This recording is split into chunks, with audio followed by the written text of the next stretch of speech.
Olá, pessoal, tudo bem com vocês? Vou contar um caso que foi solucionado 46 anos depois. Para vocês que gostam desse tipo de conteúdo, já se inscreva para ajudar esse canal.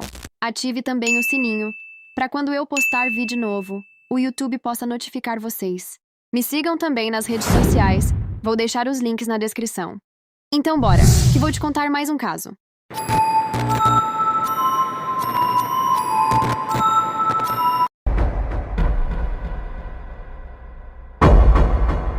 Nascida em 31 de janeiro de 1957 no Texas, Carla Jan Walker tinha 3 irmãos homens e 3 irmãs mulheres.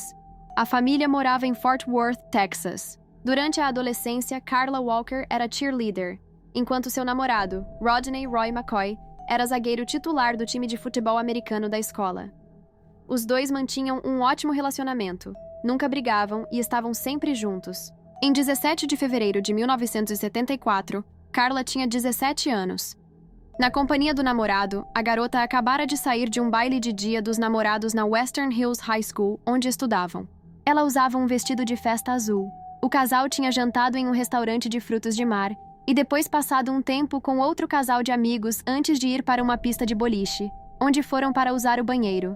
Em seguida, seguiram para um estacionamento da região, bem conhecido por reunir jovens para diversão. Segundo Rodney, os dois ficaram no carro, conversando e bebendo um pouco. Os dois conversavam e namoravam no carro. Carla estava sentada de costas para a porta. Sem que nenhum dos dois percebesse, um homem abriu a porta do carro, de surpresa e com tanta força, que Carla caiu para trás e foi segurada pelo agressor. O casal não reconheceu o homem. Ele estava armado com uma pistola e começou a dar ordens, ameaçando Rodney, e rapidamente começou a agredi-lo com golpes repetidos na cabeça, até que o namorado da garota viesse a desmaiar. Carla implorou ao homem que parasse de atacar Rodney e que ele concordaria fazer o que ele quisesse, desde que deixasse seu namorado vivo. Por conta desses flashes, o garoto acredita que foi golpeado muitas vezes e lembra que o homem apontou a arma para sua cabeça e chegou a apertar o gatilho, mas a arma não disparou. O garoto acorda completamente machucado, a roupa encharcada de sangue. Procura por Carla, não a encontra e começa a andar pelo estacionamento em sua busca. A única coisa que Rodney encontra é a bolsa de Carla. Ele então dirige desesperado até a casa dos pais da vítima. Aflito, bate na porta, gritando e dizendo: "Eles levaram ela! Eles levaram ela!" A irmã mais velha de Carla, Cynthia, de 18 anos, abre a porta e encontra o jovem em estado de choque, machucado e completamente descontrolado. Rodney conta para a família o que aconteceu. Prontamente, a mãe de Carla liga para a emergência solicitando uma ambulância para o garoto, enquanto o pai entra em seu carro e vai até o estacionamento. A polícia é acionada neste momento. A polícia ouve o depoimento de Rodney. Ele diz à polícia que o sequestrador era um jovem com cerca de 20 anos, de cabelos curtos e ondulados, sotaque do Texas e vestindo um colete verde brilhante sem mangas e um chapéu de cowboy branco. Imediatamente a procura começa. Foram feitas buscas a pé, de carro, a cavalo e até com o uso de um helicóptero. Carla foi procurada em todos os lugares possíveis. Durante as primeiras 48 horas, nada foi encontrado, nem sequer uma pista ou telefonema. A família estava sem chão.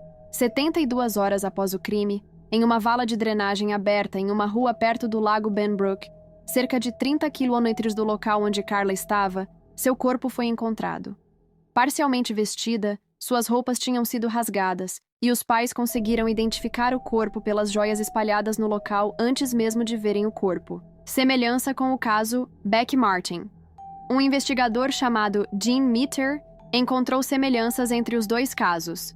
Segundo ele, elas tinham características semelhantes. Eram loiras, pequenas, magras e muito bonitas. O assassinato de Becky ocorrera um ano antes, em 1973, em uma faculdade no sul do Texas. Os restos mortais de Becky Martin foram encontrados na mesma região em que o corpo de Carla. Nunca foi encontrada nenhuma pista ou suspeito, e por bastante tempo a polícia pensou ser obra de um serial killer. Segundo médicos legistas, Carla foi torturada e violentada por 3 dias, tendo a causa da morte como estrangulamento. Exames toxicológicos revelaram que ela havia recebido várias injeções de morfina, um sedativo forte e de compra restrita e controlada. A polícia ficou intrigada, começaram a se perguntar como o assassino teve acesso a essa medicação. A investigação partiu deste ponto. Era uma pista importante, mas que infelizmente não levou a nada. Uma das grandes dores de Roy era que o casal sempre costumava trancar as portas do carro, mas naquele dia em especial, o garoto estava usando o carro da mãe, que apresentava maior dificuldade no funcionamento na tranca. Carla achava que tinha trancado, mas na hora em que o sequestrador força a porta, a tranca cede, e eles percebem que não haviam baixado o pino o suficiente. Ele conta que se sente culpado, que pensa todos os dias que deveria ter revisado a tranca, e talvez isso não tivesse acontecido. Teriam um tempo de reação maior. Mais de 200 ligações com dicas e informações foram recebidas pela polícia. Foi estabelecida uma recompensa para quem desse alguma informação relevante. Um dos primeiros suspeitos levantados foi tratado como uma pessoa de interesse, ou seja, não havia nenhuma prova ou evidência de envolvimento do caso, mas por algum motivo o radar policial precisava estar atento. Glenn Samuel McCurley tinha 31 anos na época. Ele tinha passagens policiais por roubo de carro. Os registros estaduais mostram que ele ficou por pouco tempo na prisão, ganhando direito à liberdade condicional em abril de 1961. Na época, Glenn acabara de sair da prisão. Ele morava cerca de 1,5 quilômetros do local onde Carla foi sequestrada. Recentemente havia comprado uma arma, uma Ranger calibre 22, e a mesma foi roubada mais ou menos na época do caso. Quando questionado sobre o motivo pelo qual não relatou o roubo, Glenn disse à polícia que ficou com medo, pois era um ex-presidiário. O suspeito também disse que após sair das grades levava uma vida tranquila com sua família, era casado e tinha 2 filhos. Trabalhava e saía para pescar como hobby. Ele alegou que no dia do crime estava em casa, mas que sua esposa não poderia confirmar o álibi, já que estava viajando visitando parentes. No dia do sequestro, Glenn trabalhou até às 16h30 como motorista de caminhão e nos dias seguintes havia pegado uma folga prolongada. Ele negou qualquer ligação com o caso, disse que não conhecia a vítima e a polícia, por sua vez, não tinha provas consistentes. A investigação focou em outros suspeitos, mas nada consistente foi levantado. E o caso permaneceu parado pelos anos seguintes. 19 de abril de 2019, a polícia divulga uma carta recebida. O autor da carta era anônimo, apontava um nome e dizia que este era o assassino. A polícia acreditou que, divulgando a carta recebida em 1974, alguém pudesse reconhecer a escrita e novas informações movimentassem o caso. Fica na incógnita de por que a carta só foi divulgada tantos anos depois, já que parecia ser a maior prova do caso. A polícia nunca respondeu a essa dúvida. A família de Carla nunca perdeu a esperança de fazer justiça. Os irmãos eram muito ativos nas investigações. Em 2020, amostras de DNA foram recolhidas das roupas de Carla e enviadas a um moderno laboratório privado. Foi usada uma tecnologia pioneira na identificação completa do perfil genético do criminoso. A amostra, após muita análise, resultou em 3 possíveis irmãos McCurley. Glenn Samuel McCurley volta ao caso, dessa vez com fortes evidências graças à tecnologia. Em 7 de julho de 2020, investigadores coletaram lixo da casa de Glenn e levaram para o laboratório. Amostras de saliva foram retiradas de copos e garrafas descartadas, e no dia 4 de setembro, o laudo pericial mostrou que uma das amostras correspondia com o DNA masculino retirado das roupas de Carla. 6 dias após, em 10 de setembro desse mesmo ano, policiais visitam McCurley e foram convidados a entrar. O homem manteve a mesma versão de 1974 e reafirmou sua inocência. Glenn concorda em dar uma amostra de DNA à polícia e até assinou um termo de consentimento. E mais uma vez o DNA correspondeu, dessa vez com uma amostra retirada do sutiã de Carla Walker. Com 78 anos, em 22 de setembro de 2020, Glenn Samuel McCurley foi preso por conexão com o assassinato de Carla Jan Walker.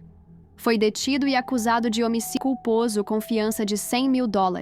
Os detetives acreditam que o crime foi aleatório. Vítima e assassino não se conheciam. Nos últimos 40 anos, McCurley levou uma vida normal e, a princípio, não é suspeito de outros crimes. Um dos irmãos de Carla deu uma entrevista coletiva após a prisão. Emocionado, conta que por muitas vezes chegou a pensar que nunca sua irmã receberia justiça, mas que hoje sentia-se aliviado e agradeceu o trabalho policial. Infelizmente, os pais de Carla Walker morreram antes do caso ser solucionado. Ao todo foram 46 anos, 5 meses e 3 dias até a prisão do assassino. A esposa de Glenn não foi identificada, mas disse que ficou chocada e que jamais imaginou que o marido fosse capaz de tamanha atrocidade. Glenn foi sentenciado à prisão perpétua sem possibilidade de liberdade condicional. A família de Carla ficou satisfeita com a pena. McCurley morreu em 15 de julho de 2023. O que vocês acharam desse caso chocante? Escreva aí nos comentários a sua opinião. Se inscreva para mais vídeos. Não esqueça de deixar o like, que é muito importante para o canal. Um beijo, até o próximo vídeo.